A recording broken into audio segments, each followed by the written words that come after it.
It's just a huge honor for me today to be podcast interviewing Joe Hogan. He joined Align in June of 2015 as president and CEO and director of Align Technology. He's an accomplished chief executive with extensive experience across multiple industries, including healthcare, technology, and industrial automation. Before joining Align, Joe served as CEO of ABB, a $40 billion global power and automation technologies company based in Zurich, Switzerland. During his 5 years at ABB, he oversaw a 25% increase in revenue. Prior to ABB, Joe spent 25 years at GE in a variety of executive and management roles, including 8 years as CEO of GE Healthcare, where he drove significant geographic and market portfolio expansion and more than doubled revenues from $7 billion to $16 billion. Joe earned an M.B.A. from Robert Morris University and a B.S. in Business and Economics from Geneva College, both in Pennsylvania. And I am so psyched to do this. I've wanted to you were in the first 5 guys I ever said after. You and I are always on the list of the 32 most influential people, and you're always number one. Then if you look down in the footnotes and go down the list, you'll find me down there somewhere. And I loved your interviews with Jim Cramer. So I feel like I want to be the Jim Cramer of dentistry, another 58-year-old bald guy.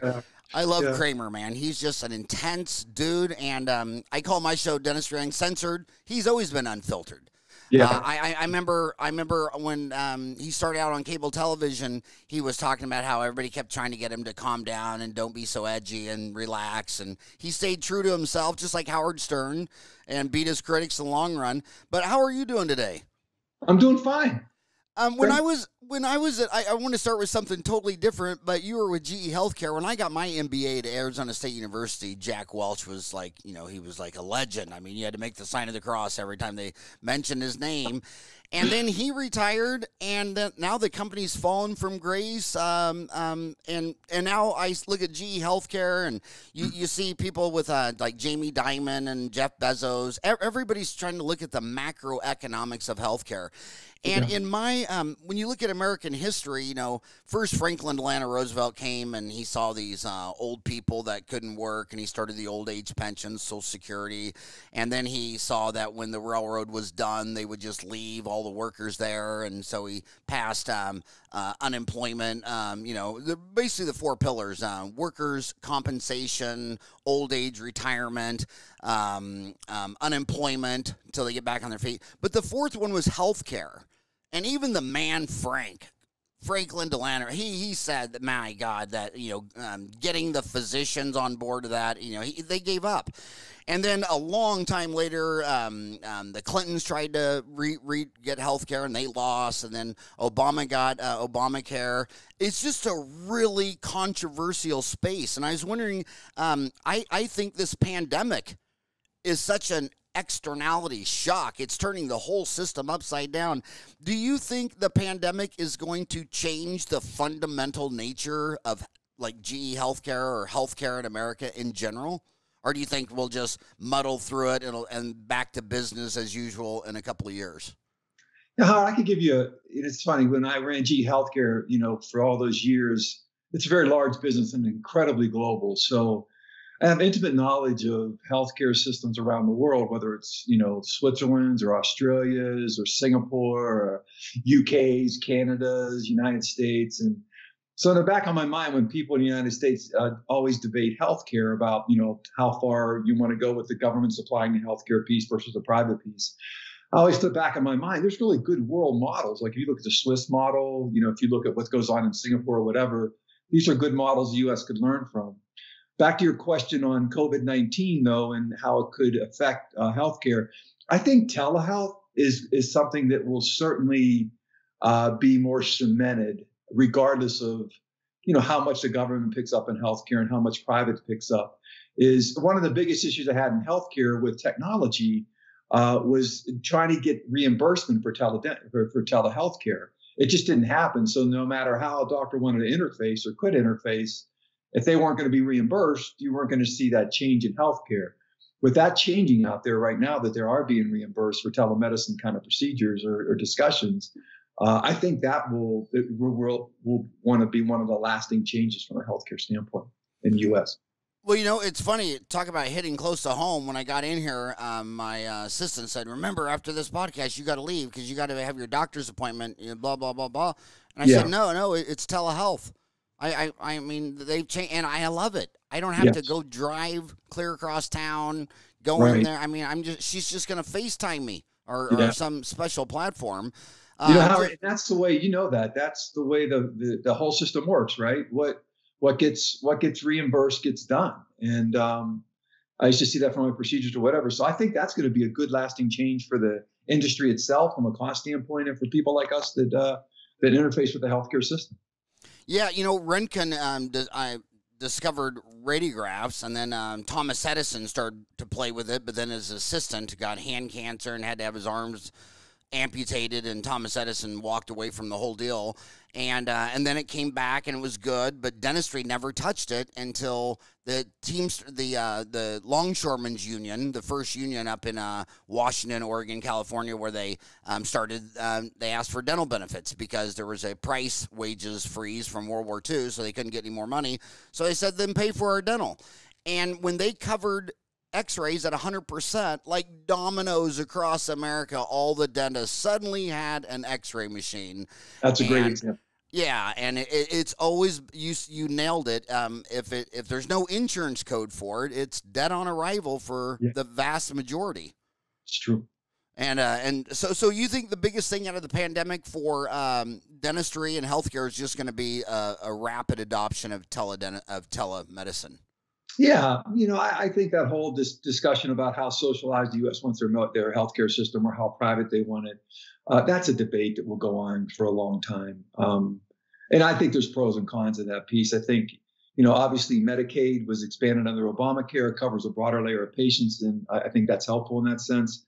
Medicare's, obviously been very beneficial for people. But in between that private insurance piece, we could go on all day, Howard, but as long as companies can deduct, medical insurance, and many people enjoy that benefit, it's going to be really hard to reverse that in the country. And I don't necessarily know that we should unless we know where we want to go from there to do that.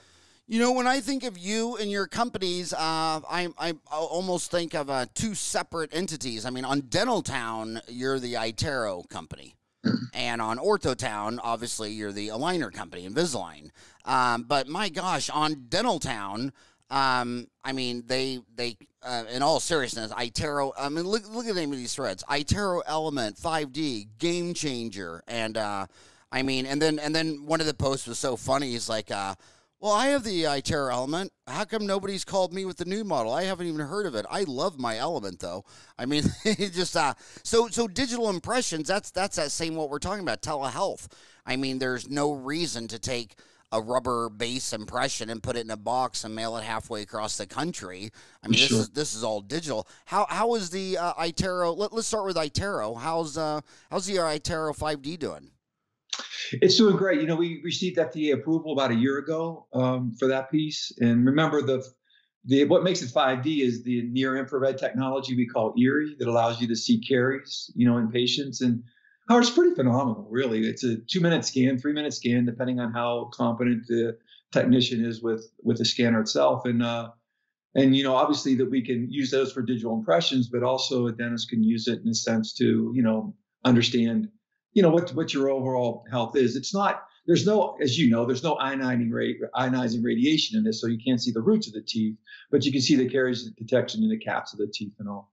So that's great. And I think what you hear from dentists too, that say they love their iTero, I think they like the user interface. We've worked really hard to make that user interface very simple for doctors.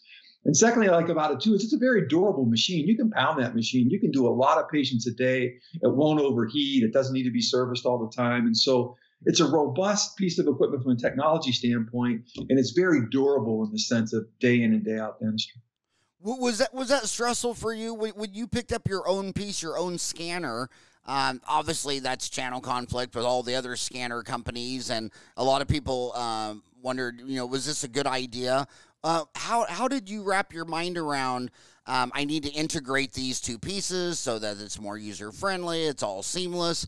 I saw that in CAD camming when people bought the Dentsply Sirona system. All the pieces were built by Sirona, which married Dentsply, and everybody knew how to use it. But the ones who sit there and said, well, I'm going to get one scanner and a different miller and this and that, they had all these reasons why it was great. But then when you walked into the dental office, the assistant didn't know how to use it. The hygienist didn't know how to use it. Everybody was always asking for help. And looking at the fact that labor is 25% of her cost, that's the biggest cost, and equipment, supplies and all that, maybe 5-6%. To me, it was like I wanted one piece just for my labor efficiency. I didn't want to get more bells and whistles. And then, you go into a dental office, you say, well, just download that scan and give it to me on a CD-ROM. And it was just like looking at a deer in the headlights. They were close. So is that why you did it mostly? You wanted your own scanner to work it all in seamlessly, and you knew the trade-off would be, the other oral scanners would now be your competitors, or? Yeah, Howard, really, we had acquired iTero, it's the old Danium company before I got here. And so when I came, we already had the system, and my predecessor was smart enough to actually do that acquisition, Tom Prescott. And the idea there is a digital ecosystem, which you see Real is building on, is for the reason you just talked about, is you want seamless integration between, it's not just, you called it, kind of a digital impression machine, and that's what it initially is. But when you look at the power that we put in iTero today, you have, you can see caries detection, obviously, with near infrared technology. You could have progress tracking. So you can scan, our arches again, and you can regress it against our treatment planning and see if the teeth are moving in line with what we had promised. We also have time lapse on that, which shows you, Howard, let's just say you came in and we scanned you, okay? You scanned at a dental office and whatever, and you saw some wear on someone's teeth, enamel coming off because the bite's not, proper or whatever. You can scan them 6 months later and run a regressive look to see how much enamel has been lost between those periods. And so I'm just giving examples in the sense of the power that we load into this scanner, that not just a digital impression machine, becomes a real tool for patient communications and doctor understanding in the office. And Howard, one thing I want to pick up on is, when you mentioned my background, I have a automation background, right? Factory automation, robotics, PLCs and whatever. And you talk about, okay, I have a scanner from one organization. I'm going to get my aligners from another organization, or I'm going to have an in-house mill. If you're not Sirona, an in-house milling machine, a different scanner.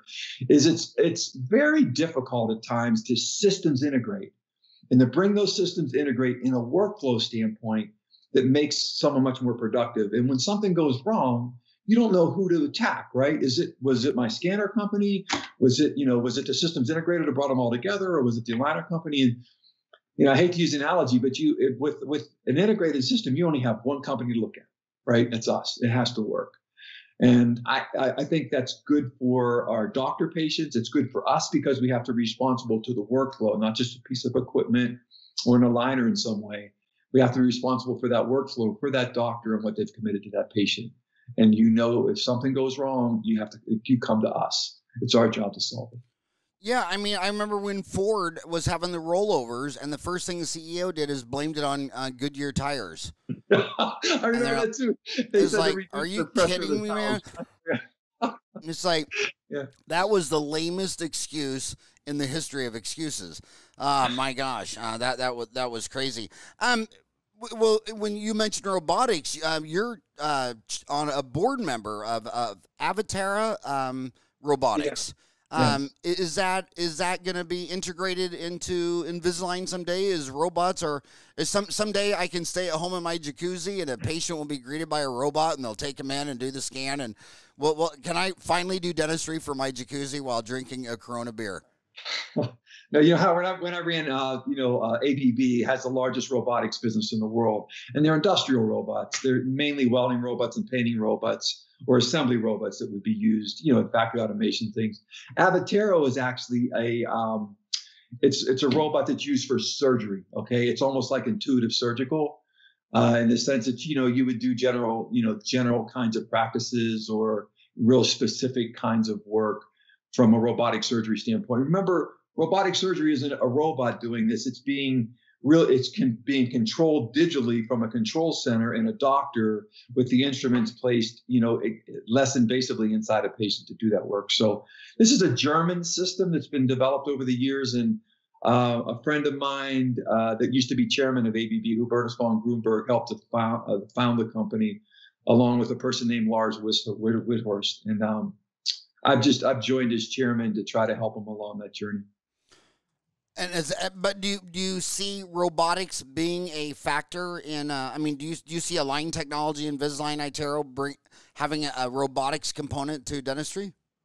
No, I don't see it. I don't see that piece in dentistry. I do think that when you look at implants and those kind of things, digital treatment setups and understanding how to move those things to help doctors through that is very important. But I don't look at an Avatero system or an intuitive system being in some way associated with those kind of implants or any kind of oral surgery from a dental standpoint. Well, if there's anything I can do to change your mind, just let me know. Okay. When the Chinese placed the first implant with a robot, that was breaking news everywhere. And now there's a company down doing it in Florida. And the early adopters are loving it. Steve Jobs was an interesting man. I'm not too excited about his the autobiography on him right now because people are of many things. I'm sure Jack Welch was a man of many different sides. I knew Jack pretty well. Everybody has warts, Howard. Everyone. Yeah. But what he did is he took a touch screen, my iPod, my phone, and the internet, and he stuck all four of them in one device and changed the world. It was just amazing. And he did something where when everybody was scaling back from stores, he was counterintuitive. He said, no, we're going to have the Apple Store. And the way he did it, when you walked in, like the first half of the store was just his products that he sold. And it kind of looked like a temple. It was like a place to go worship Apple. And then the back was the Genius Bar where you go and you get all the help and all that kind of stuff. And Invisalign started opening up their own stores. How's that journey? And what lessons have you learned there? From our standpoint, we put our stores, remember how what we do is, we obviously have a good consumer brand and we've advertised to consumers for a number of years, but it's always been, and I want to emphasize, is to get those patients to a doctor's office. That's where our products work, is when you have a physical examination by a doctor and directed by a doctor to make it work. So when we put our stores in place, that was just an extension of us appealing to consumers, is to, hey, let's embrace consumers and have them come in our store. We'll, do a scan. We'll show them, possible how Invisalign could work in certain stages. And if they're interested, we have a group of doctors that are competent in Invisalign. We'll send those patients to those doctors to be examined and have their treatment done. A judge out of Chicago ruled that somehow that our stores infringed upon what SDC did, and we had to shut those stores down. My commitment, the board's commitment, is doctor's office, and moving teeth is serious business, Howard. Right? You're moving a tooth through bone. A lot of bad things can happen if they're not in the hands of a doctor who's tracking that and really understands what's going on. So that's a long answer to your question, but we're out of those stores in the United States. And we can still move to consumers, and we're still very aggressive in the sense of applying our technology, through a consumer advertising campaign, explaining it to customers or potential customers for doctors or patients, and moving them in to be patients in doctors' offices. Well, it's obviously the health is the only wealth. If you're dead, it doesn't matter how many bitcoins you have. The only health is wealth. But you see that because healthcare, the GDP of the United States was only 1% in 1900, and by 2000 it was 14%. Now it's north of 17%.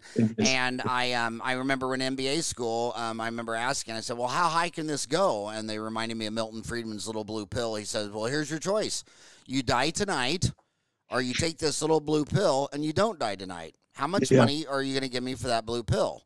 And the answer is you'll give them everything: your house, your car, your iPhone, your iTero scanner. You'll give them everything to stay alive one more day. So healthcare is just going to keep climbing higher and higher and higher, because at the end of the day, what's the only thing the species doesn't want to do? It wants to die. And since it knows it's going to die, its only strategy is to replace itself and have offspring. I mean, that's just nature. But I like pattern recognition, because there's so much of everything is above our comprehension, but you can recognize patterns. And I lived through the same pattern with Ingvar Brandmark, where when he first rolled out implants, he first only solidified the oral surgeons, and the periodontists couldn't even get in. They were second. They were second on the ladder, and then eventually let the periodontists in, and they got that solidified. Then brought in the general dentist. And so when you see a company coming out and they say, okay, first we're just going to bypass all the doctors, it's like, wow, are you an alien? Have you not caught anything in the last 150 years?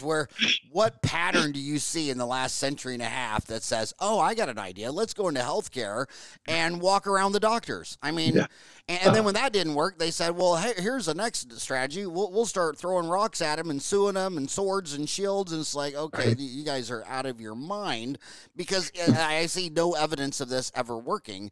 And in fact, I even back in the day, I remember I only got kicked out of one CE course because it was in San Diego by this club, and you had to be an endodontist. So me and Mike Totola, we just, made a little white lie on the sheet that we were endodontists, and we made it all the way to like 2 o'clock in the afternoon before somebody outed us, and the teacher threw us out. And I just thought, what? It's just weird, you know what I mean? It's just weird. But were you cognizant of Brandmark's strategy? I mean, in the history, the company's history, where let's get the orthodontists, let's get them solidified, let's get them on board, then we can go to GPs. I mean, was that kind of the Brandmark strategy, or was that a simultaneously the same discovery at different points in time by different people? No, I mean, I think when you go back to the history of Align Technologies, when we came out with this, we didn't have a whole lot of uptake in the marketplace, in the sense of doctors wanting to use our product line.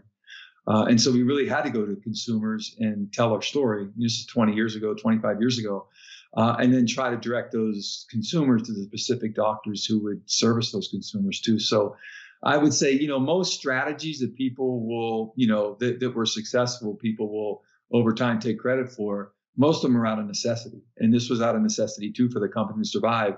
It had to go direct to consumers, but not around doctors. It had to go direct to consumers to explain the technology and what it could do, and then direct those to doctors that, that had the clinical expertise and experience to be able to service them in Invisalign. When you look at a car, I grew up with 5 sisters. I played Barbie dolls till I was 12. I've never changed a spark plug. I won't tell anybody how. Yeah, I don't know anything about cars, but I'm smart enough to know that there's a lot of stuff under that hood that I don't comprehend. And I think a lot of people, when they think of your technology, they see the final product, they see the scan, they see this, but they don't go under the hood. But I've noticed some comments from so many orthodontists that tried other clear aligner technology, and they say, I don't know what it is, but I swear it's something in that material, something in that polyvinyl siloxane, or the what do you call it, stereolithography or whatever, that they think there's a lot of technology in the plastic aligner that's clearly not in the other ones. And they say, and they'll just tell you, they say, I don't know what it is, but it doesn't work the same. It doesn't feel the same. It doesn't act the same. Is there a lot of technology under that hood that you think a lot of us dentists aren't aware of? It's unbelievable. And it's so hard, as you mentioned, Howard, to explain, right? So when it really, we have it in our analyst community too, that follow Align, is when you look at that plastic aligner on a table, you just think, wow, that looks pretty simple. I could almost form it out of a Pepsi bottle, right, of some type. Okay, really. But if you look, our product is 3-layer plastic. Plastics in general, I grew up in the plastics industry. That was my first job in GE, was engineering thermoplastics, and I know enough to be dangerous. But, plastics are always this dichotomy: is I want a rigid product, but I want it to be flexible in certain situations, or I want it chemical resistant, but I want it clear.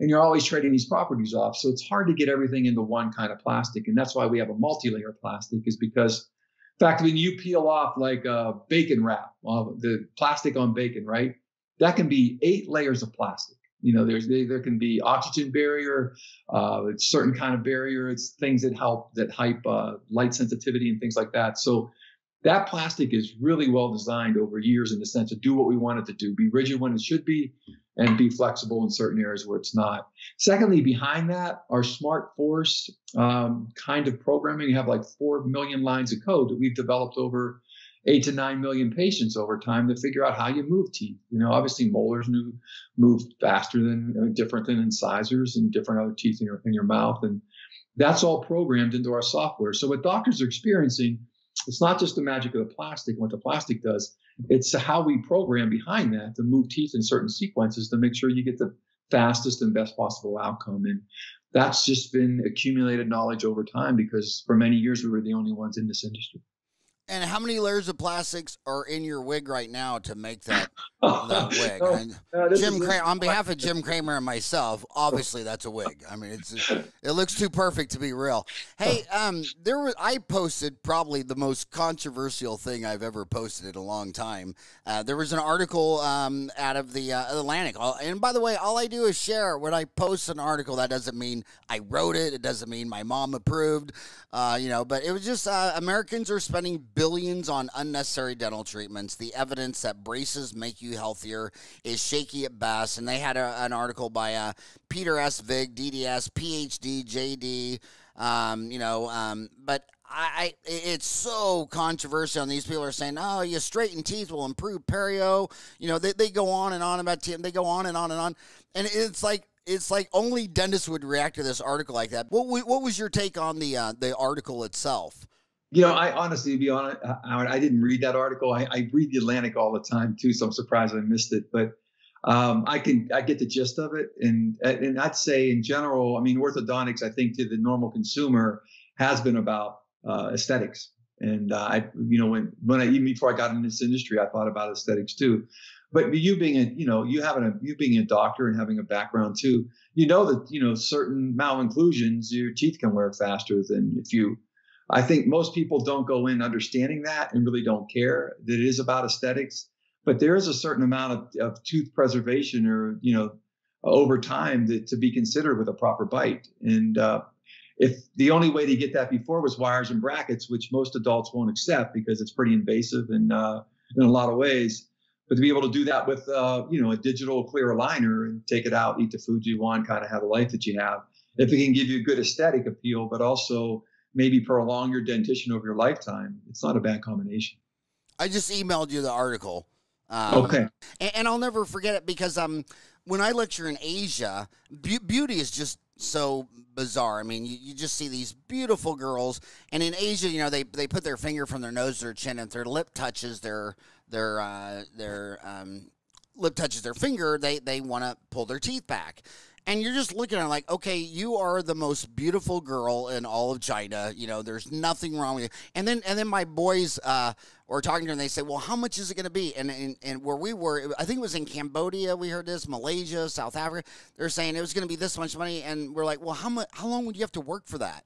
And she was saying, that's like a third of a year's income. And we're just sitting there thinking, how does a perfectly beautiful woman thinks she needs to spend a third of her year's productivity to pull her lip back from her finger a millimeter? So I just never, I know the dentists and the orthodontists want to do brain surgery on this ortho thing, but I still think the market just sees it as, I want to be more beautiful, which makes me think of how much upside there is to go because, my gosh, I look at this. I mean, my gosh, I could see that by the end of the 20, 30, 50 years that every human on earth is getting clear aligners once or twice or 3 times in teenage school to be the queen, to get married, the divorce, elderly. I mean, where would this stop? Look, I think, the aesthetic part probably never ends, but life is a normal distribution curve of people and what their needs are or whatever. But I think we've made orthodontics more accessible because of our technology, in the sense of people will make with asking someone to put wires and brackets on their teeth and the time that it takes and some of the associated, dentition issues and all that are associated with it, we all know. It's so much easier with clear digital aligners to be able to do this. And to do it in different sequences. You might only want your social six changes. You don't want to mess around with your molars or anything like that. And so I think, as you mentioned, I think this has a wide growth opportunity for it, because these malocclusions have really never been addressed with people that have concerns with them. And there's a way to do it now, and to do it in a much more convenient sense, in a sense that this doesn't disrupt your lifestyle. So we talk about 300 million patients out there, potential patients that would need our technology and can afford it. And we're not even 1% of that total. And where do you see it moving from here? I mean, what do you think is going to be your next big move? I mean, is it going to be more of just trying to survive the pandemic? I mean, do you consider yourself, let's put the long-term plans on where we're going down the road and just survive the pandemic? Is this it has to be an enormous shock for you, but when you look at stocks, I mean, the FANG stocks were already, they were already virtual, Google and Facebook and all that stuff. So you had the telemedicine part down, so that had to be a huge plus. What kind of crisis mode, pandemic mode, where are you at right now on the curve of the 24-month pandemic that we're probably, 5-6 months into, and everybody says we'll probably peak at the end of this year? What are you doing right now to survive? Well, if you go back in time, we have a very strong balance sheet. We had, close to $400 million on our balance sheet when we went into this. In fact, we had almost $1 billion. We bought a company, overseas called Exocad that does digital dentistry, in the sense of, between the labs and the GPs, and, how you mill crowns and how you set systems up. And it's just a great fit for us to do that. Fits well with Hytero and fits well with how we're servicing the overall general dentistry marketplace. So secondly, we didn't take any people out of our business at all. We focused on our doctor base. And when I say focused on our doctor base, we released a product called Virtual Care that allows doctors to be able to teledentistry more with their patients, that we opened our conversation with too. We also, where doctors needed it, we helped extend their patients. We actually forgive some Hytero fees for a month or so in order to help our doctor base. And so we wanted to use that cash to help, the people that have been working with Align. And secondly, we didn't take out any employees. So what we've been doing is actually continuing to invest rapidly in this business, put more programs in place. And what we're intending to do is come out of this stronger than we went into it, with really good momentum, because, as you mentioned, the market's huge. There's a big pull on the market, right now, as you know, and we want to be able to drive that demand and service that demand. So I think we've been very blessed in the sense of having a strong balance sheet and be able to do those things and not have to retrench at all. So, the American Dental Association is reporting that dentistry is, for the last 2 weeks, is coasting at about a 71% of pre-pandemic levels. Is that about where you're back to now, would you say? Are you about to 71% back to business like the ADA model, or is there a lag? Or Well, I mean, we just announced our second quarter results, right? And it's a very global business, so you have to look at that by country in the area. But what we're seeing is really our market's coming back all over the world. And, some are 70, China's actually above where they were this time last year that we mentioned in the release. So overall, I would say that we're not, completely back, but there's good momentum that we see, throughout the world, in the United States too. Yeah, I read the transcript of that this morning. That was my cram notes before I came in, and that's a great segue. It really is a global business. I mean, when you live in one country, when you're in Brazil, you think the whole world's Brazil. When you live in America, I mean, I don't even think Americans even ever think about only 13.5% of the world's population lives in the Americas. I mean, we're on the other side of the globe. The whole game's on the other side. I mean, we're not even 15% of the activity. When you look around the globe, how many business model economies do you break it down to? I mean, is there like a model for the 20 wealthiest countries, and how would you say your company is perceived and carried out differently based on all the different countries? Howard, I've been really, just really lucky in my career, in the sense I've lived overseas in Europe, in Belgium, Holland, UK, out of London and Zurich and whatever. Your comment about how the U.S. kind of just projects the U.S. across the world is true. But what I've learned is I don't necessarily segment the countries by their wealth index or whatever. We go in the same way we go in everywhere. We go in and we have our own people there, our own sales force, commercial training people, whether they're, the orthodontist is where we always start. And we focus on delivering the best product we can and focusing the most number of doctors. And we've been able to do that really well over the last 5 years and seen incredible growth. And each one of these countries, as you know, from their healthcare system, they all have their own way that you have to be able to adapt to those cultures and those systems in the sense of what your model is. Like in some countries, we can't advertise, other countries we can. And so we have to make sure that we're compliant and we adhere by those rules. But overall, in the end, we see the same enthusiasm for our product line because it's digital. It's much more flexible in the hand of the doctor and very appealing to patients. So the whole global aspect of the business makes it fun, but it also puts the business on a solid foundation of growth in a broad sense. So we're not beholden to one geography or another too much. Is there any, do you notice beauty trends of say Asia versus Africa versus Europe? I mean, we were talking earlier about the Asian, the profile of the nose lip line is, I don't see that anywhere else. But do you see different objectives for beauty? I mean, at the end of the day, they just want to be as pretty as a peacock. Do you see any trends there?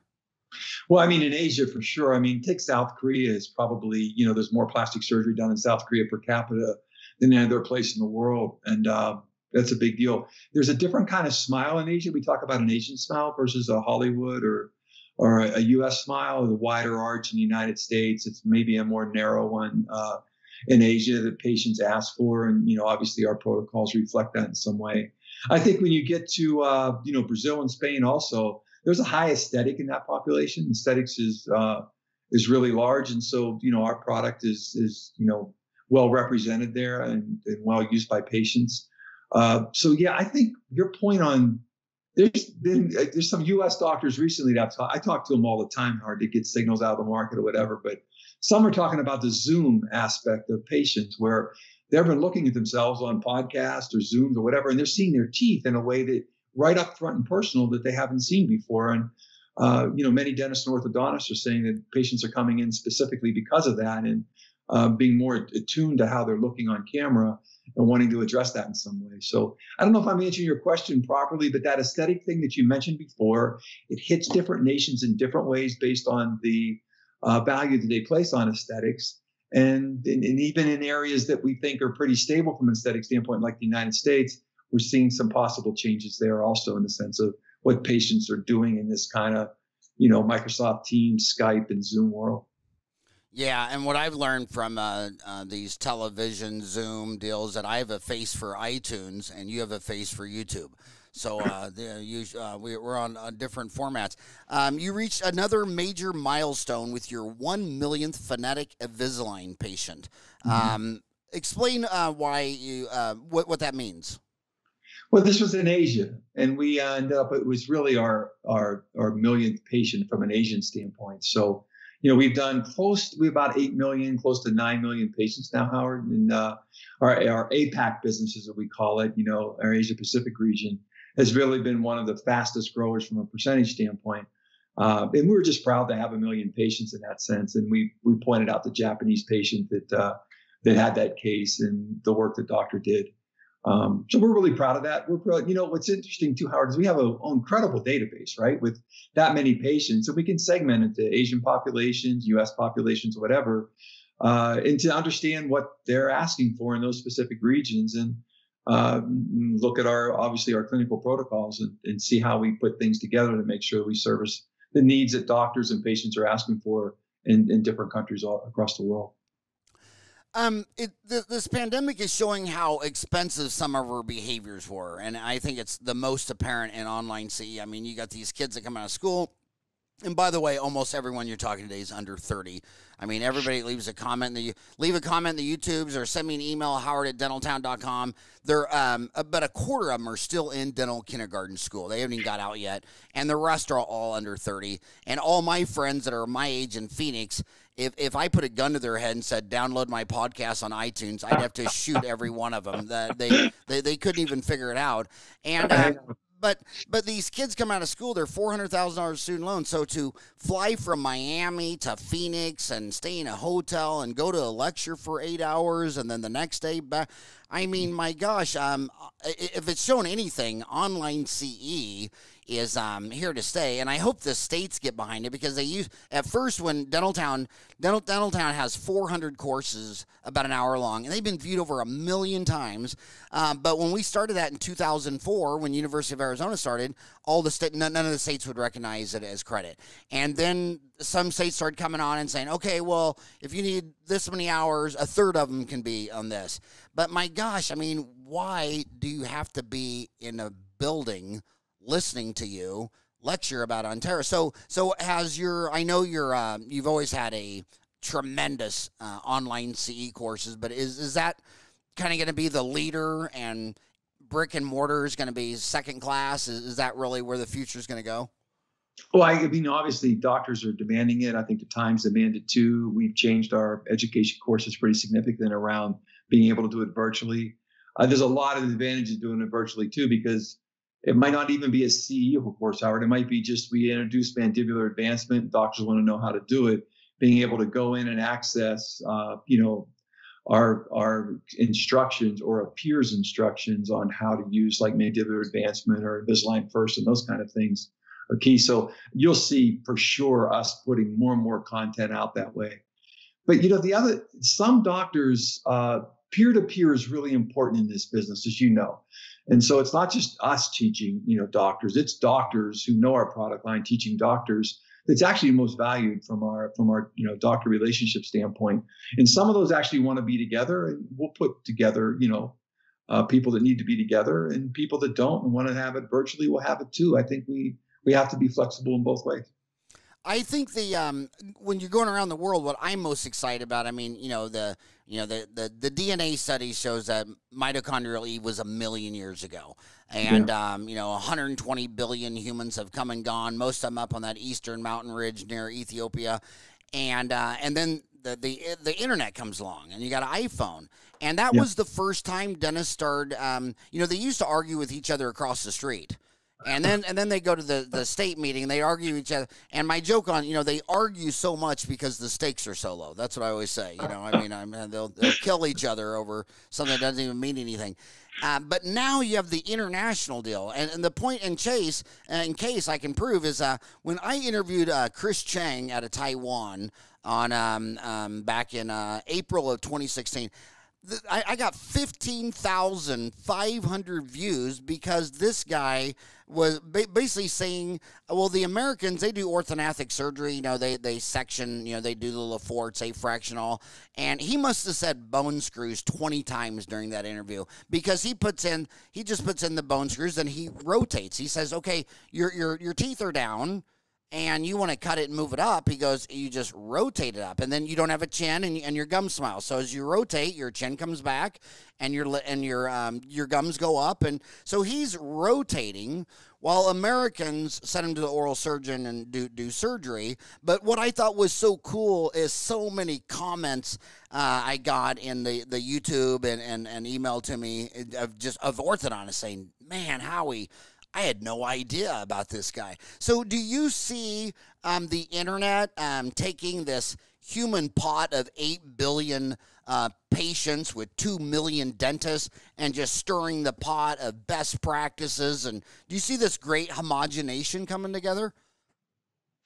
Well, I think there'll be a certain amount of homogenation in the sense of best practices sharing because of what you mentioned, what's available virtually today and just the way that people can actually communicate. And I think that's great for patients. I think it's really good for doctors too. Doctors have to stay open to new ideas and new things. And so, I do think we'll reach a higher level in that sense. I think when you think about orthodontics for the normal general dentist, that's something that, that hasn't been incorporated into a lot of the workflows. But even when you do an implant sometimes where, you can save some enamel or whatever by moving your teeth to make room for that implant in some way where you couldn't have done that as easily in the past as you can today. Understanding those practices, sharing them, how people are benefiting from them. I think it's a terrific part of the communication systems that we have today. The 80-20 rule. it seems to apply in. Would you say your market in the United States for Invisalign is still probably 80% orthodontist, 20% general dentist, or is that about the mix, or where's the mix come? Where's it going? Where do you see that? It's completely opposite of what the market is. It's 75-25, 75% adults in the United States, 25% teens.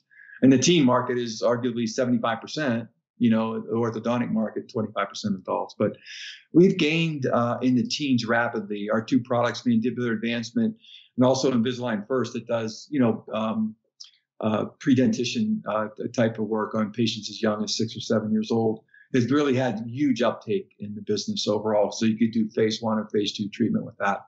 So I see the teen part of our portfolio growing pretty rapidly because of the technology and the awareness that and teens' teeth move so easily. I mean, it's just an easier kind of a dentition to work with than when you have an adult. So some of the technology we have can move teeth pretty rapidly and a really good experience for teens. Is Costa Rica still your big manufacturing center down there, Costa Rica? Actually, in our sequence of things is Costa Rica really helps us with our clinical protocols, right? So they're doing the computer-aided design piece. And so you take a scan of our patient's teeth, you submit it, it goes to Costa Rica, and our CAD designers or engineers down there will look at the algorithms we run against it and make sure that it fits our manufacturing norms and what our clinical things are before it's sent back to the doctor to be approved in some way. All of our manufacturing is down in Juarez, Mexico, right outside of El Paso. That's where we had done most of our manufacturing, but we're just opening up in right outside of Chengdu, China. We're manufacturing in our facility there too. And we put treatment planning in place for in China and also in Spain and in Germany. And so what we had done solely in Costa Rica before, we're doing treatment planning close to customers too. We just introduced a Japanese treatment planning capability too. So long answer to your question, but manufacturing in China now and also whereas Mexico, we've expanded treatment planning out of Costa Rica. Remember, the business has been growing 20-30% a year, Howard. It's a lot of growth to keep up with. And I really feel when you move facilities, you get them closer to your patients and closer to your doctors, you can respond in that culture and respond in a time frame that those economies demand that you do. That Costa Rica plant, I've never seen the one in Juarez, but I don't ever want to go to Costa Rica again because every time I go there, I always say, why am I going back home? Why don't I just, I even asked my 4 boys all permission. Would you care if Grandpa moved down here to Costa Rica? And they're like, oh my God, go for it. So I want you to help walk me through this question because these are the real questions that I'm getting. They come out, and it's obvious that in the last 100 years, dentistry is an old profession. I mean, Pierre Fichard was 200 years. G.V. Black was a century ago. Gordon Christian's still alive. But the market kind of grows with inflation. I mean, it's a pretty flat industry. It really doesn't do much more than inflation except for 2 areas: implants and clear aligners. There you see the double-digit growth. And you just see that, the 2 million dentists are all rolling it out. You see the patients, it's just unacceptable to smile and show a missing bicuspid or a bunch of crooked, crowded teeth and everything. But the kids, they really struggle with the scanner because they believe in their mind, well, you're either going to be blood and guts dentistry and get into implants. So what scanner should I get for implants? Or you should go down the clear aligner and do bleaching, bonding, veneers, clear aligner. And then if you're going to do that, you obviously get the iTero. But last night I lectured to the dental study club in Lecom, Brandon, out by Tampa. And that was still the main question. I mean, if I'm going to go blood and guts, should I get a different armamentarium, different scanners and stuff? And if I'm going to go soft and pretty, I mean, why do they think that? And what do you think iTero should do to sit there and say we're just as good for your implants as we are for your scanning? Why is that a question? Well, it really shouldn't be. When you look back at Cadent, which is a predecessor to iTero, that was a GP scanner that was developed around the general dentistry marketplace. Guys like Avi, guys who really invented that business that does that. That's the roots of the business overall. And so we have developed a scanner, not to be just an orthodontic scanner, to be a great tool in the hands of dental practitioner. Our competition will constantly say, will try to alienate us and just say, well, these guys, iTero is just an orthodontic scanner. It's not.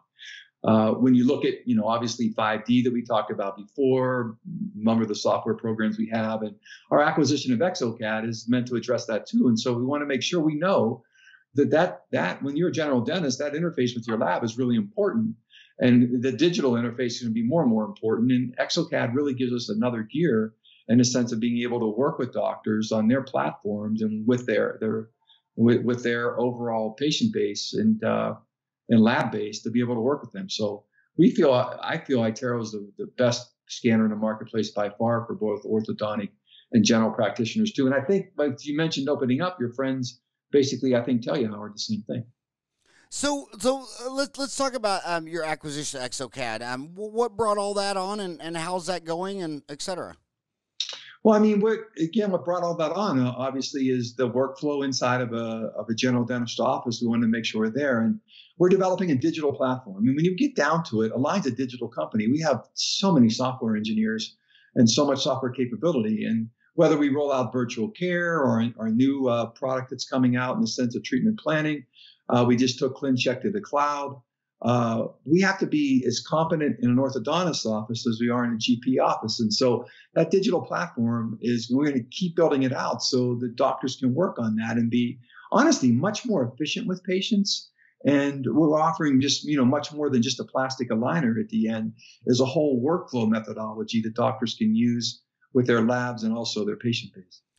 I'm seeing well, we talked about earlier the example that when the longshoremen's started and dental insurance benefits that ended up becoming Delta Dental. Once they covered X-rays, it rolled across the deal. Then there's other technologies like, say, practice management systems. I remember, you had to pry my pegboard away from me in '87, because I didn't have a computer. I became a dentist without seeing a computer, and but now practice management systems. But I don't really see that with CAD/CAM at first. It looks like it came out, and with they were talking about Zurich from France when I was in dental school, and all the predictions in dental school were wrong. The Zurich in France was gonna bankrupt and close down all the labs.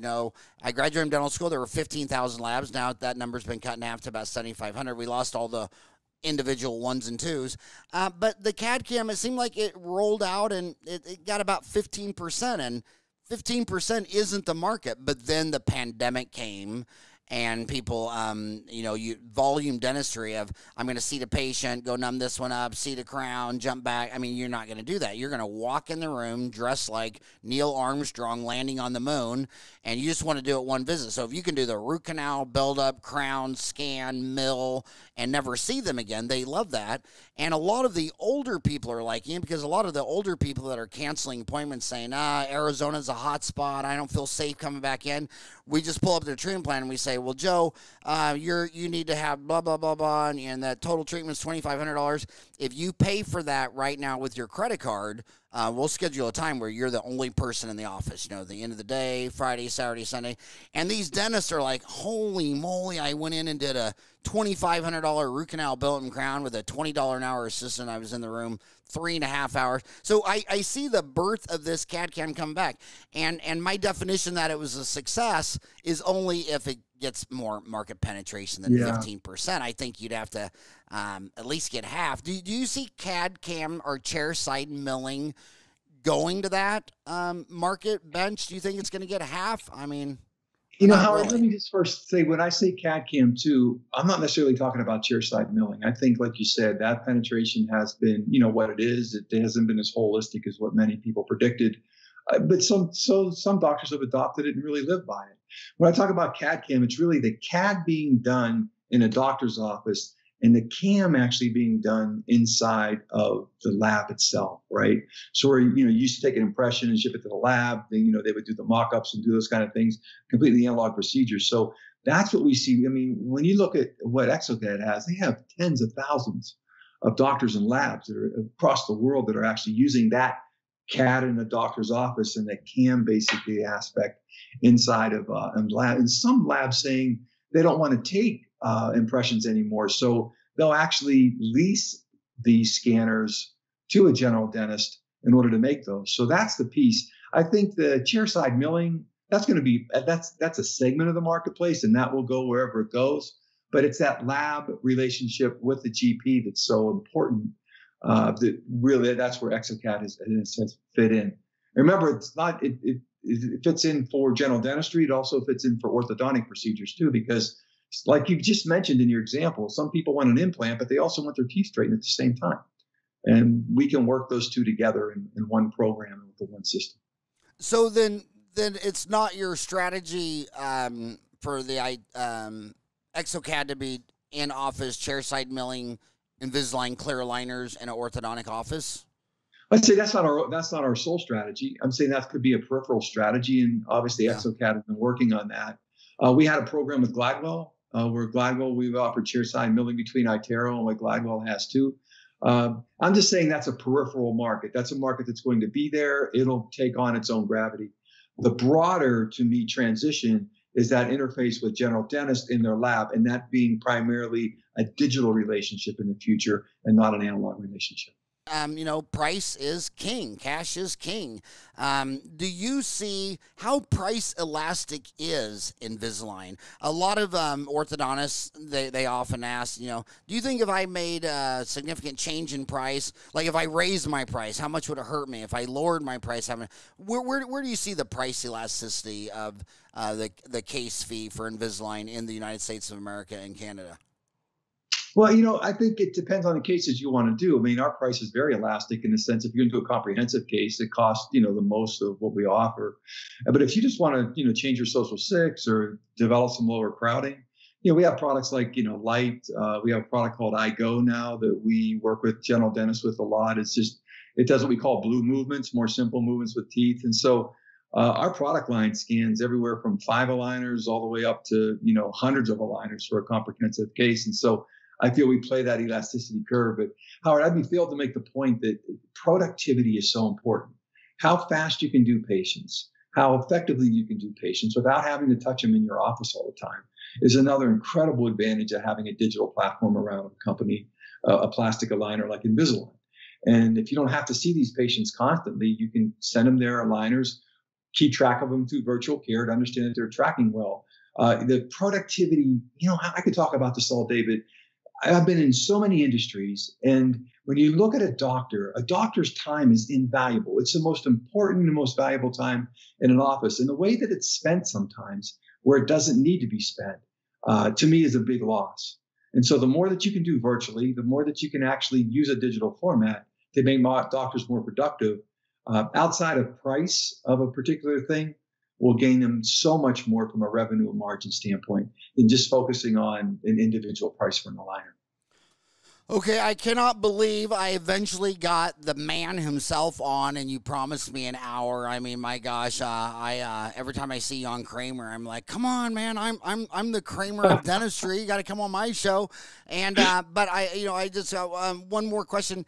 If she's in dental kindergarten school right now, and she wants to be a cosmetic dentist guru, she wants to learn all this stuff, what is the fastest, easiest, cheapest, highest quality way for her to learn everything about Align, Invisalign, iTero, intraoral scanner, the online C? How would she do this? Well, the best thing is first you can go online, obviously, and you can research what all the opportunities we have, and then contact our sales reps. Our sales reps are professionals. They can, so would you go online to Align, iTero? You go to the Align website. The Align website will take you to iTero. It'll take you to Align itself and whatever. And then the person can format their questions and interest that way. Contact our commercial team will be in contact with them. They can do that online too. And then the commercial person can introduce them to the specifics of what they'd want to do in the next step they'd want to take on. Well, you have so much content. It's just zeros and ones. If you ever want to put it online in any of those curriculums on Dental Town, like say, Dental Town has done very well during the pandemic. I know people that became very good at implants just by coming home every day after work and just going to YouTube and typing in dental implant surgery. And I got friends in this town that said, I just watched an hour of implant surgeries on YouTube every night for like a year, and I finally got my confidence up, and now, you know, they're doing it. So, my gosh. And then a lot of our online C courses, I asked them, I said, well, do you watch them, you know, at night, on the weekends? They go, no, we mostly watch them in the back school of the classroom during lectures. As soon as the lecture gets boring, we do. And plus, we don't charge any money for online CE for dental students. So all the dental students are they love Dental Town, because if your lecture is boring, you can just watch an online CE course. But hey, thank you so much for an hour of your time. Was there anything that you were hoping that we were going to talk about that I didn't bring up, or something you wanted to cover? Or no, Howard, really good questions. It's a fun interview. Your experience and what you see in the marketplace right now, it's just fun to share with you. And final question is, I don't believe any of this vaccine stuff. I mean, when I was in dental school, they told me that minoxidil, Upjohn Pharmaceuticals in Kalamazoo, Michigan, just cured male pattern baldness with Rogaine. Why don't you look real close, Joe, at my head and tell me 40 years later, how's that Rogaine looking? When I was in dental school, they kept telling me Zurich is around the corner. You know, all the labs will be gone. Here it is. You know, I've been practicing 32 years right here in Phoenix. No sign of it. Closing down the labs. When I got my first flu vaccine, they said, remember, this is for influenza H1N1. It's not for the common cold, which is 90% rhinovirus, 10% coronavirus. And I said, well, why don't they have a vaccine for that? And they go, oh, they do, and it's under testing, and it'll be here next year. And then it was next year, and they've never come out with one. And now, all of a sudden, all these non-dentists or dentists who are very young, I mean, I'm jaded. I mean, I think everything takes 10 times longer than anyone thinks it is. And so you've never had a coronavirus vaccine ever. You've never had a rhinovirus ever. And now everybody's excited because America just started this clinical trial of 10,000 people, and the vaccine will be here by the fall. Are you jaded from 40 years of they never got a coronavirus vaccine ever? And then people say, yeah, but they're putting all this money on this. Dude, HIV came out in 79. I graduated high school in 80.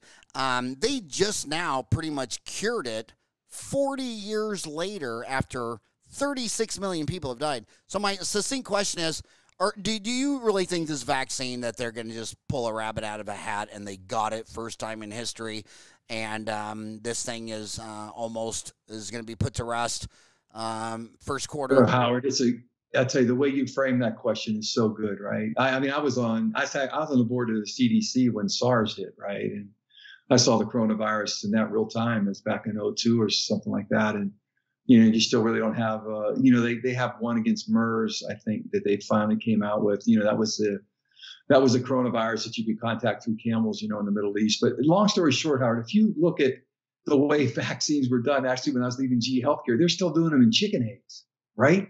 That was your limiting factor. Everything was in chicken egg. Now, at least they're using, you know, fermentation technology and normal biotech technology to do these things. The vaccine out of Cambridge is a RNA-based vaccine, and it's the first one that they've actually introduced. And so I look at the transition of what I think are the vaccines that they've gone through with RNA, and also with, you know, using fermentation reactors and all in order to do that.